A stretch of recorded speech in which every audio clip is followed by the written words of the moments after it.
sekalian yang dirahmati Allah, tidak ada kegiatan tertentu di Musdalifah selama jamaah bermabit. Nah, nanti setelah masuk di Mina, kita akan lihat monumen tempat penyembelihan Nabi Ismail alaihi salam yang diganti dengan seekor domba oleh Allah Subhanahu wa ta'ala. Ya bunayya inni ara fil manami anni adbahuka fanzur madza tara qul if'al ma tu'mar satajiduni insyaallah minas sabirin. Wahai anakku, aku bermimpi diperintahkan oleh Allah untuk menyembelihmu. Bagaimana pendapatmu? Kata Nabi Ismail, if'al ma tu'mar, lakukan apa yang Allah perintahkan, satajiduni insyaallah minas sabirin. Wahai orang tuaku, insyaallah aku termasuk dikategorikan orang-orang yang sabar. Jadi Nabi Ibrahim ketika mendapatkan perintah ini cukup berat. Kenapa? Karena Nabi Ismail anak semata wayang. Nah, di depan kita ini sebelah kiri ada sebuah tugu. Ya, nanti mobil ini akan berhenti sejenak. Nah, Bapak Ibu sebelah kiri. Terus kita sudah masuk Mina. Di sebelah kiri ada sebuah tugu. Nah, atasnya agak krem, badannya agak putih. Ya. Di sebelah kiri. Oh, tugu di atas loh, kayak bangunan kecil warna putih. Tugu. Kelihatan Ibu Bapak? Nah, jadi disitulah tempat eksekusi Nabi Ismail setelah melakukan dialog antara orang tua Nabi Ibrahim dengan Nabi Ismail. Godaannya luar biasa. Godaannya luar biasa. Setan menggoda Nabi Ibrahim agar menggagalkan penyembelihan. Wahai Ibrahim, kalau bahasa orang kita, bodoh sekali kamu. Anak kamu semata wayang yang kamu nanti-nantikan, sekarang kamu ingin bunuh, ingin sembelih. Nah, karena Nabi Ibrahim sudah mendapatkan perintah dari Allah. Nah, inilah terjadinya pertikaian antara Nabi Ibrahim dengan setan. Dilontarkanlah setan itu sampai 3 tempat, dan sekarang menjadi tempat melontar. Ulang, wusta, aqabah.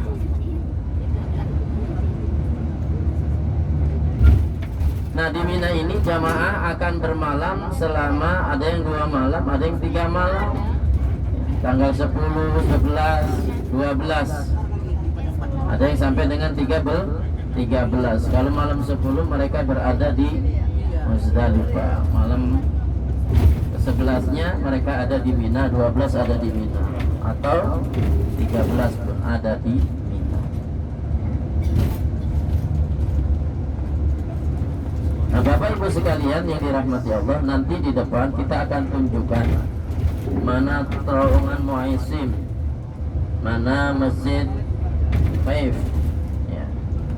Nanti di depan ada. Nanti bis juga akan berhenti sejenak. Nah, sebelah kiri kanan kita ini adalah tenda yang dipakai jamaah haji. Tapi yang depan-depan ini rata-rata ONH khusus. Ya, ONH khusus bukan ONH reguler. Enggak dapat jatah di sini ONH reguler. Ini orang Timur Tengah sama ONH khusus. Nah, di depan kita ini ada menara. Ya, sebelah kiri ini adalah Masjid Khaif, di mana Rasulullah menjadi imam para malaikat dan para nabi. Di sebelah kiri. Nah, kemudian sebelah kanan, sebelah kiri juga itu yang 4 lantai. itu adalah tempat mengelontar lantai dasar 1, 2, 3, 4 sampai teratas. Yang mana di sini? Sebelah kiri lihat ada gedung berlantai-lantai. Nah, yang warna abu-abu itu tempat ngelontar. Jamaah haji Indonesia datangnya dari sebelah bukit di depan kita. Di depan kita ini adalah depan bukit sana itu tenda jamaah haji Indonesia reguler. Yang mana, Ji? Di belakang gunung depan ini. Waduh. Iya. Ini warna khusus dan orang-orang Timur Tengah daerah sini. Nah, kemudian Bapak Ibu di depan kita agak pelan. Ada 2 terowongan. Terowongan sebelah kanan ada nomor 2. Nah, itu yang sebelah kanan terowongan Al-Muaisim yang kejadian tahun 90. 3.000 jamaah haji Indonesia meninggal. Yang Minah itu Ya, terowongan Minah, bukan terowongan Minah. Enggak ada pakai hak. itu yang dua Minah. tuh, yang 2 lubang tuh. Nah, yang aslinya adalah cuma sebelah kanan. Oh iya iya. Dulu pergi dan keluar cuma 1 terowongan. Kemudian atas saran Presiden Soeharto dibuatlah terowongan kedua. Nah, ini peran Pak Soeharto akhirnya buat lagi, tapi sekarang terowongan Muasib sudah tidak dipakai, tapi hanya untuk keluar saja. Ya, yang pulang melontar bisa lewat sana.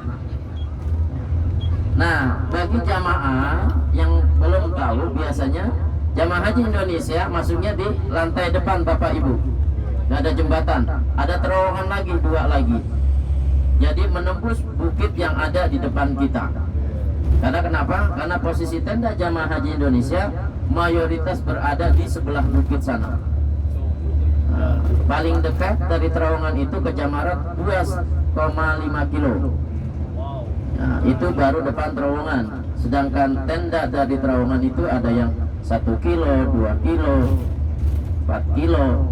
Ya, tinggal ngitung aja. Nah, ini terowongan apa namanya ini lagi? Ini mah terowongan biasa. Biasa. Kalau yang pernah haji tahun 290, ya, ini masih terngiang-ngiang kejadian tahun 90. Ya, kejadian lampu padam. Pun kemarin kejadian lampu padam tapi sebentar. Meskipun sudah 2 alur, tetap aja ketika lampu padam di dalam terowongan begini semua pada gelisah. Ya.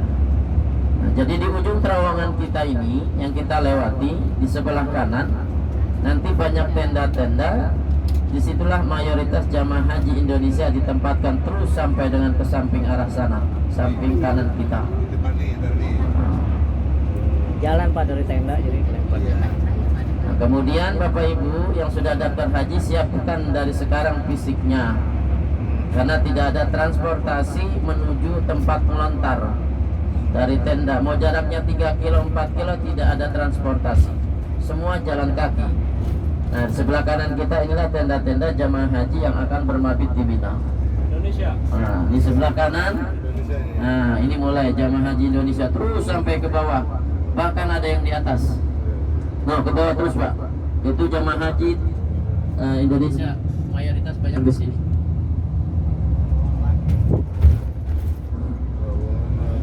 Luar biasa Bapak Ibu perjuangan orang haji itu. Makanya wajar ketika orang pulang haji itu disambut dengan karpet merah. Iya, ada yang karpet merah. Nah, udah di depan rumah atau di dalam ruang tamu digelarin kasur. Kalau orang dulu mah ya, duduk di situ udah kayak pengantin sunat. Jangan aja. Iya. Rasain petasan. Masa datang disambut dengan petasan, orang baca selawat petasan. Ya, orang baca tala'al badru. Ini yang salah kaprah di kita. Jamaah pulang disambut dengan petasan. Itu bagian daripada adat istiadat orang-orang Majusi, orang Yahudi. Si tasan jadi sambut sama patasan. Sambutlah dengan selawat. Nah, Bapak Ibu sekalian yang dirahmati Allah, jadi itulah lokasi tempat jamaah haji baik dari Arafah, Muzdalifah, dan Mina. Jadi sebagai gambaran buat kita, nah di sebelah kanan kita ini samping sana terus ini tempat jagal embe.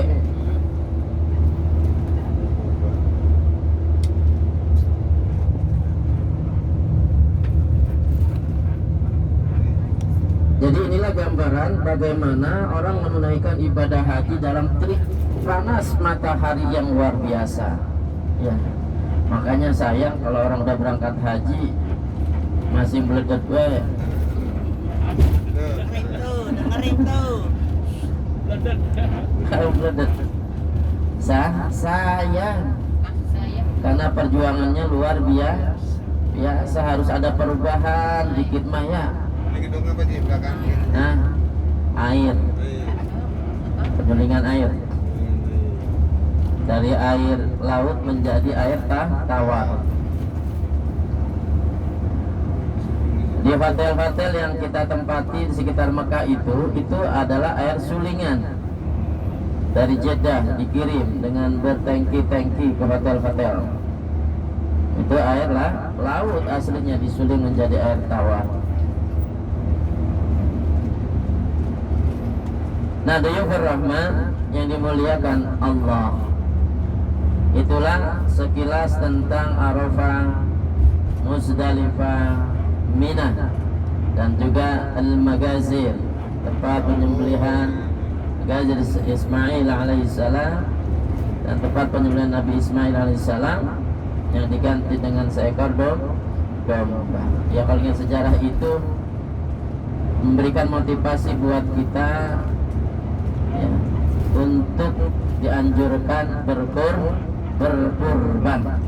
berkurban tanpa batas. Mau setiap tahun itu lebih bagus.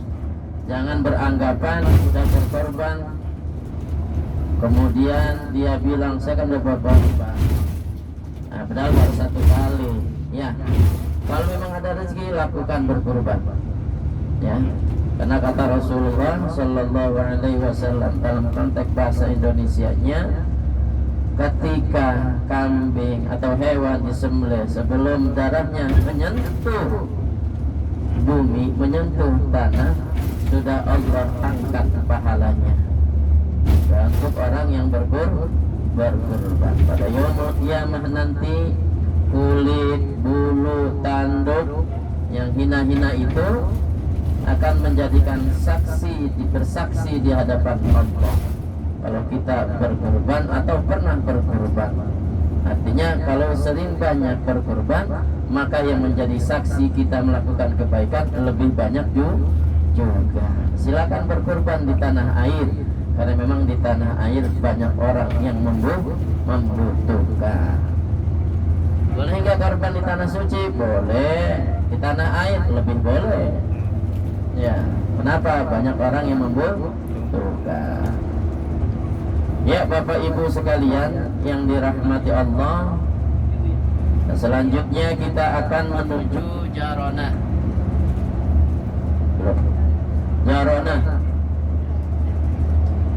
Jaronah adalah nama seorang wanita.